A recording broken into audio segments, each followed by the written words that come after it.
Hello bachcho, let's read this question. So this question says the coefficient of static friction nu s between block A of mass 2 kg and table R as shown in the figure is 0.2. ठीक है, coefficient of friction 0.2 दिया है static. What would be the maximum mass value of block B so that the two blocks do not move?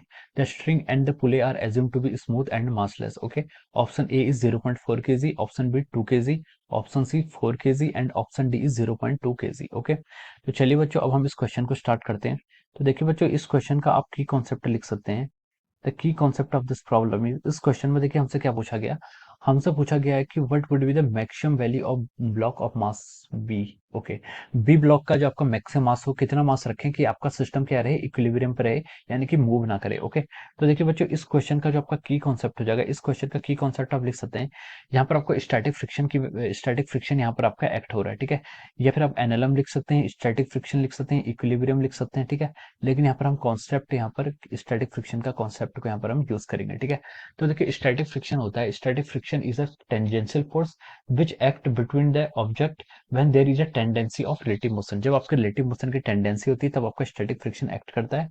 Static friction क्या होता है, static friction का magnitude fix नहीं होता है, its value is less than और equal to mu S N, और जो यहाँ पर न्यू एस एन की इक्वल होगी हम उसे क्या बोलते हैं, limiting value of the friction. ठीक है, ये आपका इस तरीके से कंडीशन है. अब देखिए, अब हम इस क्वेश्चन पर आते हैं. इस क्वेश्चन में देखिए आपको यहाँ पर इस तरीके से एक फिगर दिया हुआ है. ये आपका ए ब्लॉक है जिसका मास आपको क्वेश्चन में गिवन है 2 kg. ठीक है, तो यहाँ पर आपका 2g डाउनवर्ड फोर्स इस डायरेक्शन में लगेगा. ठीक है, और यहाँ पर आपका क्या एक पुले है. ठीक है, इसको आपने किसी ऐसे स्ट्रिंग से अटैच किया है और ये आपका ऐसे डाउनवर्ड जा रहा है. This is our block B. ठीक है, ये आपका ब्लॉक बी है जिसका मास आपको कितने में, इसका मास आपको फाइंड आउट करना है. लेट इसका मास आपने एम बोल दिया. ठीक है, यहाँ पर एम जी फोर्स पे डाउनवर्ड लगेगा. यहाँ पर आपकी टेंशन टी है, यहाँ पर भी आपकी टेंशन टी है.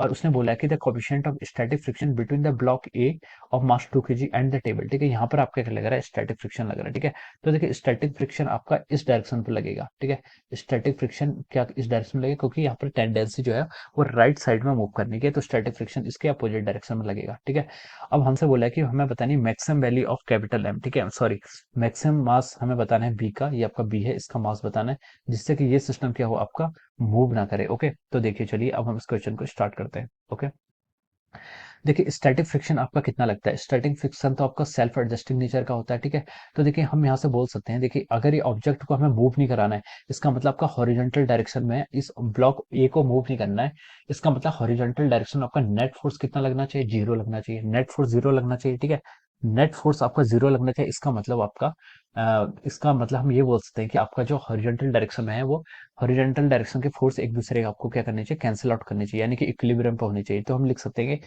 आपका जो टेंशन फोर्स होगा is equal to our static friction, ये आपके स्टैटिक फ्रिक्शन के इक्वल होगा. ठीक है, यहाँ से हम बोल सकते हैं कि आपका static friction is equal to our tension force. Okay, अब देखिए, अब हम यहाँ से क्या लिख सकते हैं, देखिए स्टैटिक फ्रिक्शन आपका टेंशन के इक्वल है और static friction is less than mu S N है, तो हम लिख सकते हैं आपका tension friction must be less than और equal to our mu S N. ठीक है, इसको आप इक्वेशन 1 बोल दीजिए और इसको आप इक्वेशन 2 बोल दीजिए. हमने इक्वेशन 1 और 2 से अपने ये रिजल्ट अपने यहाँ पर बता दिया. ठीक है, टेंशन क्या होना चाहिए, लेस देन और equal to our mu S N. ठीक है, अब देखिए हमसे यहाँ पर टेंशन, टेंशन कितना है, देखिए यहाँ पर टेंशन हम फ्रॉम हम एम ब्लॉक बी की एमबीडी बनाए, तो देखिए इसका मोशन भी कहीं किसी डायरेक्शन में नहीं थी. हम बोल सकते हैं कि टेंशन और एमजी एक दूसरे को बैलेंस कर रहे हैं. ठीक है, तो हम लिख सकते हैं, देखिए यहाँ से mg is mu S N. ठीक है, एन क्या हो जाएगा यहाँ पर, देखिए एन जो आपका है यहाँ पर, ये आपका ब्लॉक ए के लिए एक्ट कर रहा है. ठीक है, इस डायरेक्शन में. ठीक है, नॉर्मल फोर्स आपका ब्लॉक ए के लिए एक्ट कर रहा है, इसकी वैल्यू कितनी हो जाएगी आपकी 2 × जी. ठीक है, यानी कि आपका 20 हो गया. ठीक है, ये आपका कितना हो जाएगा, 20 के इक्वल हो जाएगा.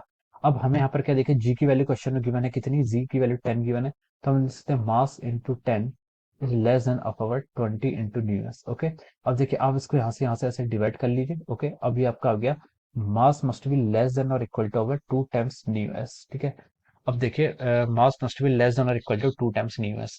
हमें क्वेश्चन में क्या गिवन है, हमें क्वेश्चन में न्यू एस की वैल्यू गिवन है, कितनी गिवन है, 0.2. ठीक है, न्यू एस की वैल्यू हमें क्वेश्चन में गिवन है कितनी आपकी, 0.2. अगर हम उसको यहाँ पर पुट कर रहे हैं तो मास मस्ट बी लेस देन और इक्वल टू 0.2, यानी कि आपका आएगा 0.4 kg. ठीक है, इसका मतलब है कि अगर आपका मास क्या होना चाहिए, 0.4 kg से लेस होना चाहिए या फिर 0.4 kg से बराबर होना चाहिए. अगर 0.4 kg से बड़ा हो गया किसी भी कंडीशन में, 0.41 भी हो जाएगा, तो ऑब्जेक्ट क्या करने लग जाएगा, आपका डाउनवर्ड डायरेक्शन में मूव करने लग जाएगा, यानी कि यहाँ पर मूवमेंट हो जाएगा स्टार्ट. ठीक है, उसने हमसे बोला था कि लेकिन हमें क्या बताना है, मैक्सिमम मास बताना है जिससे कि वो मूव ना कर सके, ठीक है। तो मैक्सिमम वैल्यू कितनी हो जाएगी, m should be less than equal to 0.4 kg। इसका मतलब आपका मैक्सिमम वैल्यू कितनी होनी चाहिए, 0.4 kg होनी चाहिए।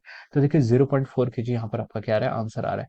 तो देखिए 0.4 kg के करस्पॉन्डिंग हम बोल सकते हैं आपका ऑप्शन ए क्या आ रहा है, करेक्ट आ रहा है, ठीक है। 0.4 kg आपका ऑप्शन ए में गिवन है, तो हम लिख सकते हैं कि option A is the correct answer of this question, ठीक है। ऑप्शन ए क्या हो जाएगा, इस क्वेश्चन का आपका करेक्ट आंसर हो जाएगा, ठीक है। ऑप्शन ए हम यहाँ पर से एज ए राइट मार सकते हैं, okay. So I hope you all understood this concept. All the best and thank you so much.